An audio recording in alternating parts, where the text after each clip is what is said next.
I'm Ducky, and I work for Purple Door Coffee. I am the production assistant, and I'm really goofy. That's it. I will accept all of that. Okay. All right. How long have you been at Purple Door? I'll be coming up on my 2-year mark on July 8th. So, when I ask you a question, can you put the question in your answer? Like, I've been here 2 years, or 2 year mark at Purple Door, or something Okay. like that. Yeah, I can do that. Let's do that. So, how long have you been at Purple Door? Let's pretend it's like the first time you ever heard that question. I've been at Purple Door for almost 2 years, coming on July 8th. All right. What's the best thing about it? The best thing about my job is the learning experience and the lived experience that I get to share. What's that mean? What does that mean? Yeah. What is lived experience like? What does that mean to you? Oh, lived experience is literally in the name, like in the title. You know what I mean? Lived experience. It means something that you've done, lived through, an experience that others have not, or maybe they have, but you get to share that.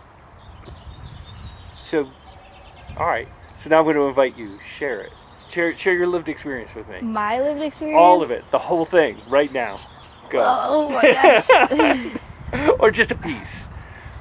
Well, the reason why Purple Door accepted my lived experience is because I come from the streets, and that is their focus, is to help people get off the street by putting them in a job training program. And so when I had met Dry Bones, I was like 8 on the streets. I ended up back inside until I was about 13, 14, and I ended up back on the streets by myself. And they had been asking me since I had turned 16, but I didn't have an ID or a social security card or anything like that. And so I kept declining. And plus, like, at 16 years old, do you really want to work? You know? Do you really? You know what I mean? So I just kept telling them no. Eventually, about 2 years ago now, I would have been 20 years old. They offered me again when I was living in my van, and I said, okay, yeah, I need gas, I need to fix it. And so that's why I started working here. Yeah. All right. You just said that your first experience on the street was when you were 8. Yes. What can you tell me about that? Why were you on the street at 8? Okay. And anything you don't want to talk about, you could either say "fuck you" or just go like this. No, you don't have to. You don't have to be crude. I am not like that.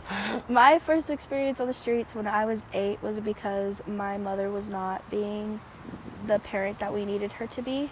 She was addicted to drugs and was a big drinker back then. And so my sister, who's passed away now, she was 15 at the time, decided that it wasn't a safe environment for me or her. And so the best place she could think of was the streets, because we had nowhere to go. And so she would take me with her, especially throughout the day, every day. Some nights when it was cold, she would make me stay at my mom's. But if it was warm, like it is today, and the night was really warm, then we'd probably find one of her friends' houses to crash in.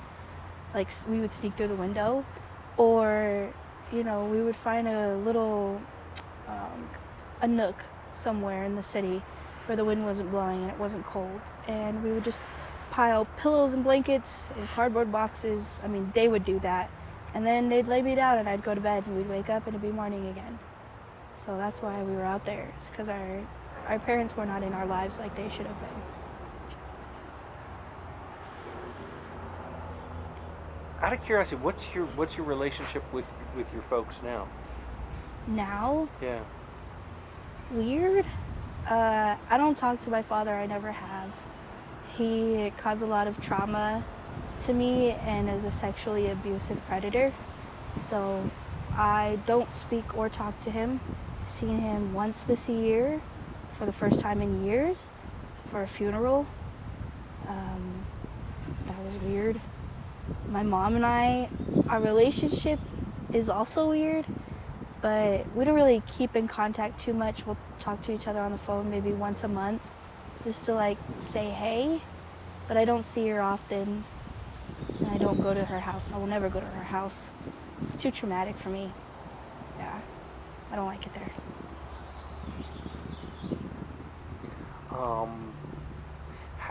How is she doing now versus when you were little? Right now, my mom, I guess, is okay. You know, I don't live with her, and I haven't for a long time. The last time I actually like stepped foot into my mom's house, we got into a big fight on a Mother's Day 2 years ago, because I did a lot just to show her I appreciate her, and she just didn't appreciate it like I thought she would. And so I stopped talking to her for a long time. And we didn't actually recently start talking until last year before Thanksgiving. So my relationship with her, I guess, is okay, but I wouldn't call it like a real relationship. We're just communicative. We talk. Yeah. Yeah.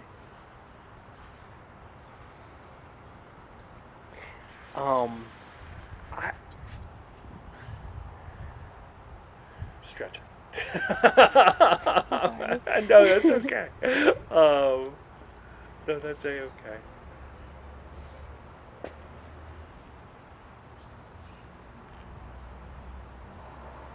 How your story of being on the street at 8 and then full time at like you said like 16? Like 14. 13 is when I started running away. And then right around the time that I was 14, turning 15, is when I just hit the streets full time. Yeah. I lived under the same bridge for 4 years. That was home. I mean, that sounds terrifying to me now, right? Like, Yeah. how did you deal with that as a kid? The fine deal. Like, you just deal with it, or I don't know. You just deal with it, I guess. You just do it.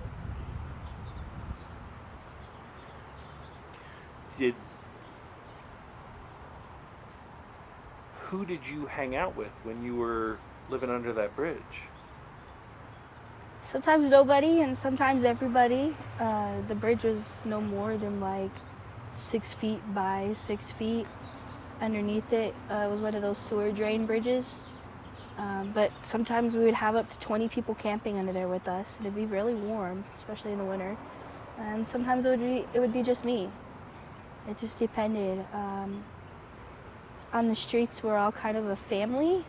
Sometimes we have our differences, and sometimes we stop talking to each other, but eventually you run into each other again, and you start talking, and you're still family. The energy and the love is still there. And so it just depends on who you surround yourself with, and knowing to trust your instinct and your gut on who's good and who's not, you know, who's worth spending your energy around, you know, because at 15 years old, you know, you're the new hot commodity.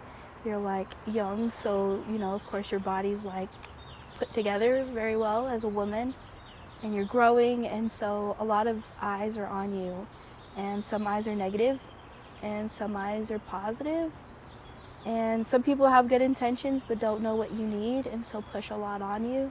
So it's just about what you need and what you think you can handle in order to survive, you know, learning not to surround yourself with the wrong people, because there's a lot of men on the street, and it's really hard to avoid them at all times, you know. Where is that? Where was that bridge? Where is that? Oh man, it's next to the downtown Denver skate park.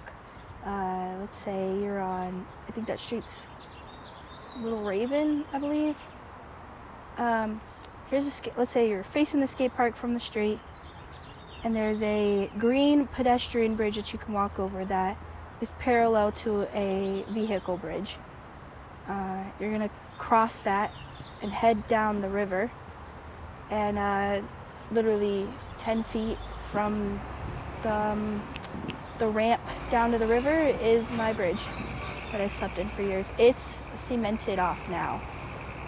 The bridge is still there. It's still actively there, but the sleeping area is much smaller. It probably fit just one person down there now, but the rocks that we built around it, not myself, but people who showed me and gave me that bridge, when I met them, they built the rocks around it, these big boulders, and moved it so that it was like a little hut, you know, like a big boulder house, you know. Yeah, but now it's all cemented up. The boulders are all cemented up, so you can't lay down. Probably fit one person down there, but I bet you would be so uncomfortable. Yeah, I recently visited my bridge last year for the first time since I last laid down there. Yeah. Who gave you the bridge? Just some street fam that I met when I first hit the streets. This guy, I'm not gonna name names because we just don't do that, but I met him and I had a big crush on him because I was young and dumb, and I ended up asking him for a place to stay at his squat, and his squat just so happened to be right above the bridge. And you know, I was young and he realized I was young, and he just said, you know what, like, you're young and you're gonna be dumb, and I want you to have somewhere you can go at night. I don't want you camping with random men just to survive, because it's kind of what you have to do, you know, unless if you can find a really cool friend, a cool chick who won't turn her back on you, then you guys probably stick together really close. I got to at one point in my life. I work with her today, but yeah, back then I didn't know her, and so he showed me the bridge, and he said he's been staying under it for years, and that he recently moved up to the little sewer drain hut thing, you know, those green boxes. He moved up into there. He lived in there for a while, and so he told me to sleep under the bridge and that it was mine, and that if I had any problems, I can go knock on the door and he'll chase him out of there. He'll get it figured out. And he did, and he kept his promise, and that was where I stayed. That was my bridge. Yeah, everybody knew. Everybody that slept in that area at least knew. That was my bridge. Who do you work with now here? With Zen. I met Zen when I was 15. Wait, was Zen the one who hooked you up? No, Zen was the one who hooked me up with the bridge. No. No. I don't tell names to those who are still on the street. It's not right. But she's not on the street anymore, and I'm sure she would love to tell her story. But I met Zen in unfortunate circumstances where a grown man was a predator and threatened to, threatened to throw me to the wolves if I didn't stay in his camper. And that's where I met Zen, and we kind of fought through that together, and that's how we met. Yeah, that's how we met. And we got out of there, thankfully. I got out first, and I regret getting out of there without her, but at the time things were just unsure, and I had to think of survival, so I left. Yeah. That was, yeah. You mentioned survival.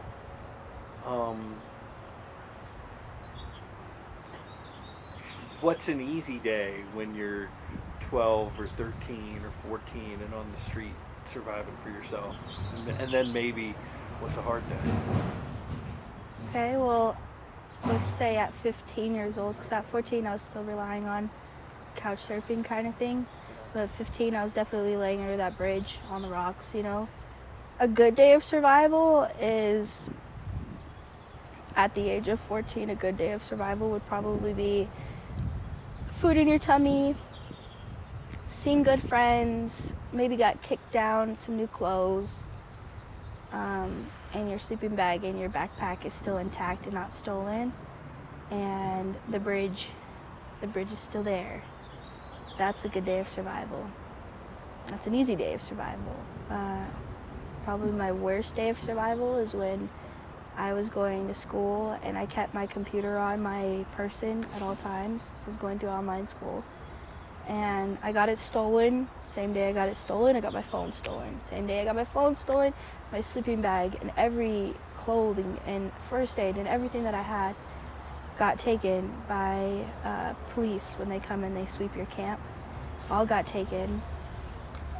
And I didn't have anywhere to go because they kept chasing us out of under my bridge. You know, they kept saying, you can't sleep down here, you know, get woken up every hour on the hour. Denver PD, so it wasn't even worth it. And I just walked around the whole night, and it was snowing. It was like blizzarding. Yeah, and I just walked around the entire night. I also didn't have any shoes. I was with this guy who I got pregnant by, but this was before I got pregnant. I was staying with him, and he was on drugs, and he thought that I was cheating on him, and he thought I was doing unloyal things, and he kicked me out of the tent in the middle of the blizzard, and then, all in the same day. And I didn't have any shoes on, I just had socks on, and I was walking around the entire night in the snow. Didn't know what to do, with nothing, no phone, call anybody, nowhere to go, everything was closed, no sleeping bag. Yeah, it was probably one of the worst nights of survival.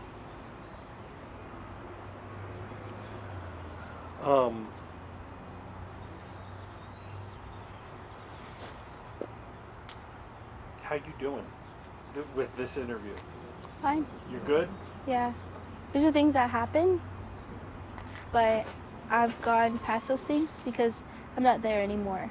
And I don't have to go home to that bridge, you know? I go home to something a little different, but at least it's not the bridge, you know? It's not there anymore. Yeah. With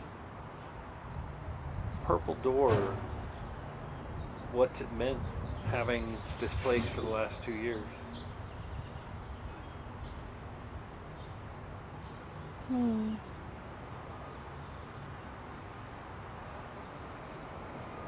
If I could describe it in one word.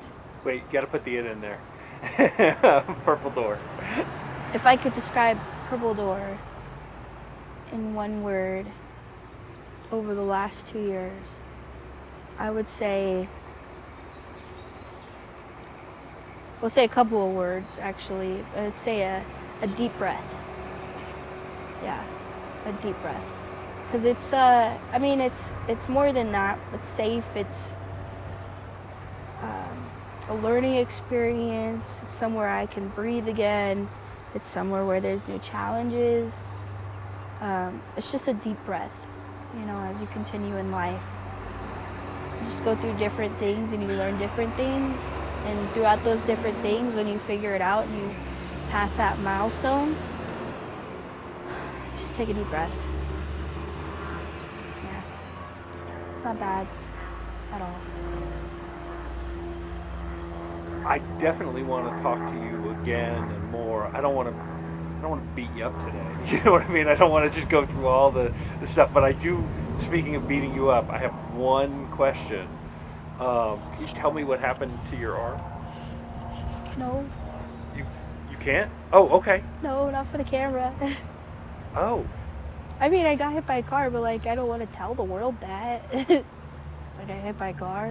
I respect what you're saying, but how come? Because that's goofy. You know how embarrassing that is? Why is that embarrassing? Because it's just, imagine you got hit by a car and you came out of it with a jacked up arm and a jacked up left side of your body.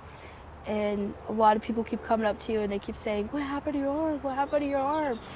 And you repeat it so many times, it's like, I already told half the world, now I gotta tell the whole world? I don't want to do that. Yeah, because it's embarrassing. It's like, yeah, I got hit by a car, you know? I still don't know why that's embarrassing. You gotta explain that to me. I just feel, for myself, it feels embarrassing. Because it's goofy. Like, who, I go through so much in my life, it's like, to top that, you got hit by a car, like, it just feels goofy. You know? I'm gonna have to accept goofy because I don't understand it. But can you tell me what happened? Like, walk me through, like, the morning where you got hit by the car? Adam. You know? Alright, I'll tell you. Okay. Okay, so the last time I tell it, so whoever wants to know, you better just watch the video. They get to play. I'll play the tape for them. Watch the video.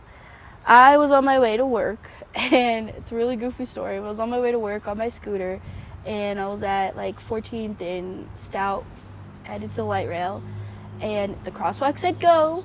I looked both ways, and I started to roll my scooter across the way, and this guy came turning, going this way, this guy came turning this way, and maybe he thought he had more room, maybe he thought he had, I don't know, anger problems, I don't know.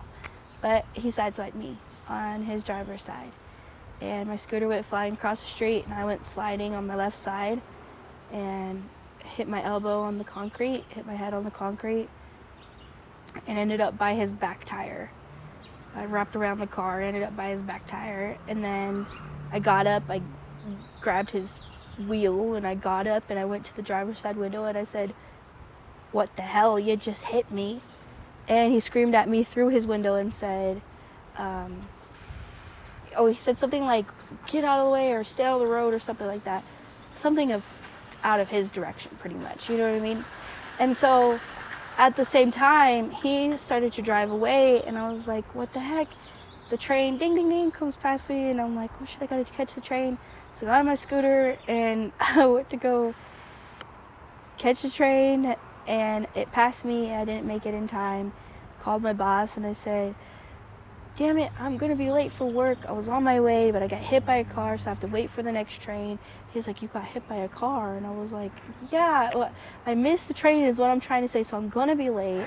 Don't, like, write me up for it. Don't be upset. Like, and he was like, are you okay? And I was like, you're not listening to me. I missed the train. I'm trying to tell you, are you gonna confirm that I'm not gonna be in trouble? And he's like, okay, I will just see you when you get up there. I'll come get you from the light rail. And I was like, okay. So I'm sitting there, and I'm like catching my breath, and I am like, you know what, I don't call my sister, like, I'm so mad. And that's the person I call when I'm mad or anything in my life. I just call her and update her, even if I just made a grilled cheese or something. So I called my sister, and I said, you're not gonna believe this shit, I got hit by a damn car. She goes, what? Oh my god, I'm on my way. And I was like, no, wait, what? And she was like, I was like, no, I gotta go to work. I just told Houston I'm just gonna catch the next train. She goes, you're not going to work, you're going to the hospital. And I was like, okay. And so she was like, call Houston right now and tell him, because she's met Houston plenty of times. They're pretty cool friends now. But she's like, call Houston and tell him that you're not going to work and you're going to the hospital. So I said, okay, love you, bye. Called Houston, and I said, so yeah, I called to talk to my sister. She says I'm not going to work and that I'm going to the hospital. And he goes, that makes sense. That makes sense. And I said, okay, so I'm not coming in today. And he goes, that's okay. Call me when you get to the hospital, let me know what's going on. So she came and got me. We went to the hospital. They did a million x-rays, a million different things. And no broken bones, thankfully, but I've got bruising to the bone on this arm. And so that's why I'm in a sling. And that's what happened. I got hit by a gosh dang car. Now tell everybody, you want to know, just watch the video, okay? Don't ask me, because I keep telling people that it fell off and I had to glue it back on, and that the glue takes days and days and days to dry. So. Totally, completely fair. All right, before I split today, remind me, I got to show you video of me flipping my bike. Flipping your bike? Yeah. Did you injure yourself? Yeah. I don't want to see you injuring yourself. No, but you can't Adam. see me. You can just see the video from the on the bike. I'll show you. It'll be crazy cool. That's horrible. But now we'll be accident buddies in that respect. This isn't the first time I've injured this arm. Yeah? I flew off my skateboard when I was homeless, and I was like 17 maybe. I had a dog. It was kicked down to me from the same person who gave me my bridge. We were really close. He became a brother to me, and he just couldn't take care of his dog anymore because she was so aggro and like just a street dog, violent, you know what I mean, protective of the owner. And I was the only person on the planet she's never bit. I don't know what it is, she just has never bit me. Even after years of us not seeing each other, she just she ran to me, and I thought she was going to eat me. And she just came up and started licking me, and I was like, oh my God, that's my dog. But anyways, yeah, I was with my dog, and I was on my skateboard, and there was a big crack in the sidewalk, and I hit it, and I went flying, like, upside down. I remember looking at my dog, holding the leash from an upside down perspective, Yeah. and then landing, like, sideways and, like, smacking my arm into the concrete. And I broke my ukulele. I was so mad. I love playing the ukulele. I haven't had a ukulele in years, though. Well, I had one last year, but then I gave it to a friend who could use it for busking, and he took out of town with it, so I don't have a ukulele anymore. But broke my ukulele, damaged my arm up pretty bad, and the first thing I thought was, my dog. My dog's like, if I let go of the leash or what, my dog's gonna attack somebody because I fell. You know what I mean? So I got up and I looked at my dog, and my dog's like, are you okay? Like, my head is turned. She's like, are you all right? And I was like, don't laugh at me. And I just grabbed my dog and my board and my broken ukulele, and I called my sister. She took me to the hospital. Yeah. True story, yeah. So damaging this arm this time is a lot more painful because it's already, Kind of janky. yeah. You said you wanted Doritos, so I grabbed a bag of Doritos. You wanted what? On Thursday, you were like, are you going to bring me Doritos? So I did? Yeah. Was I here? Yeah, you said, oh, hot dogs. And then you said something else. And then you said Doritos. Adam, okay. So I grabbed a bag of Doritos. Off camera, because I don't want the camera to record this. Or if you could chop it out. Okay. You do not want Doritos? No, I'm appreciative of the Doritos. I say things that burst out of me, and they come out. The doctor says they're like tics. I have Tourette syndrome, but it's not severe. Yeah. And so sometimes I say silly things, and sometimes I just keep adding to those silly things. And so if it's not serious and I'm not coming to you and it's not like Adam, can you please buy me Doritos? Don't buy me Doritos. I was at the store. I just got the Doritos. I appreciate it. Yeah. I'm so grateful for it that you remember. That shows that you care. Yeah. But yeah, Plus, I gotta be I honest. just say things sometimes that just come out. They just blurt out of me. And it's not until they're actually out that I'm like, ooh, maybe I shouldn't have said that, or did I say that? That was goofy, Yeah. So It actually was weirdly sad because like I can't. If I start eating Doritos, I'm fucked. I'm just so fucked because I can't stop. So, but if I give you the bag of Doritos, maybe I have a couple, but then it's your bag. I love that. Yeah. But I love that for you, like sitting down, putting on your favorite movie or show or book or whatever, audiobook, and just some Doritos. I love cannot that for stop. You. I cannot love that. stop. All right. So I'm gonna break you out of here in like a minute.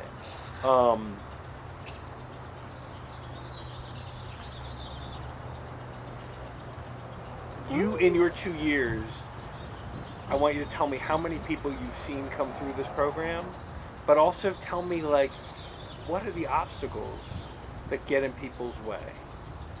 You know what I mean? And I'm not assigning blame with that question. I'm more hoping people get some more understanding. Okay. Let me count real quick. Yeah. So including myself. Yeah. So 1, 2, 3, 4, 5, 6, 7, 8. No, 1, 2, 3, 4, 5, 6, 7. Yeah. Okay, I've got it. In the last 2 years, I have seen 8 people come through this program, including myself. What was the second question? How's everybody doing? What gets in people's way when they're in the program? Oh, okay, the obstacles. There's many obstacles. Honestly, some of them can be yourself, could be the obstacles. Some of it could be just the unfortunate system itself. That could be the obstacle. It could be mental health. It could be, what's the word? That stability word. It could be that, you know what I mean? The obstacle, I think, biggest here is that a lot of the people coming into this program are coming either right off of the street or from the street, who have been raised there most of their lives. And it's really hard. This is a huge obstacle, but it's really hard to go from that setting, which is a completely different world, to socialism and like society and jobs and housing. It's huge. It's so different. It's a completely different life to live. And so trying to bring somebody from that world into this world it just doesn't work out for everybody, because some people see and some people don't see what the difference is and where it could benefit them and where they can grow from it. And so some people who have graduated here have gone back to the streets, and that's probably one of the biggest obstacles, is seeing them go back to the street, because it's like, we want you to not be on the street. As an equal, as a whole, nobody deserves to be on the street. Everybody deserves to have housing. In my opinion, housing, clothing, water, food, all that stuff should be free. It should be just automatically given to you from birth to death. It should be yours.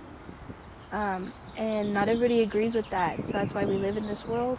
But I guarantee you, nobody wants to sleep on the street. Summer, winter, spring, fall, it doesn't matter. You don't want to lay your head on a pile of rocks, on a pile of dirt, or on the concrete somewhere in the middle of the city.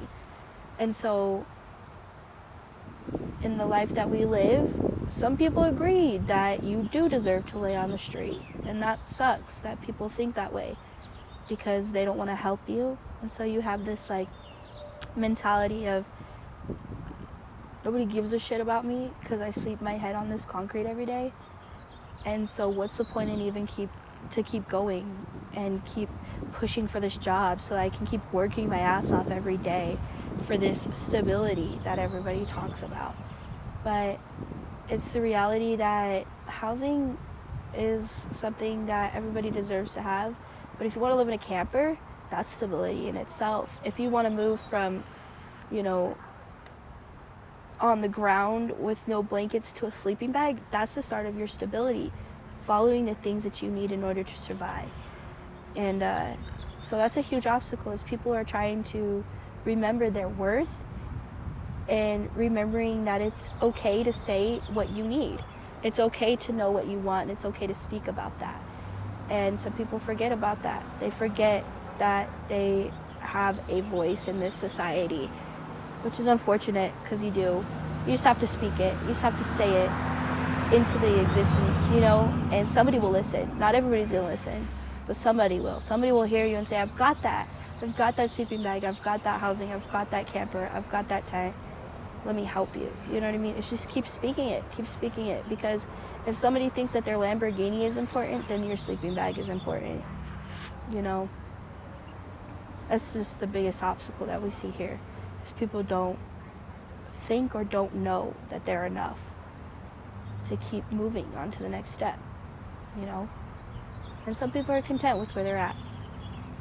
That's okay.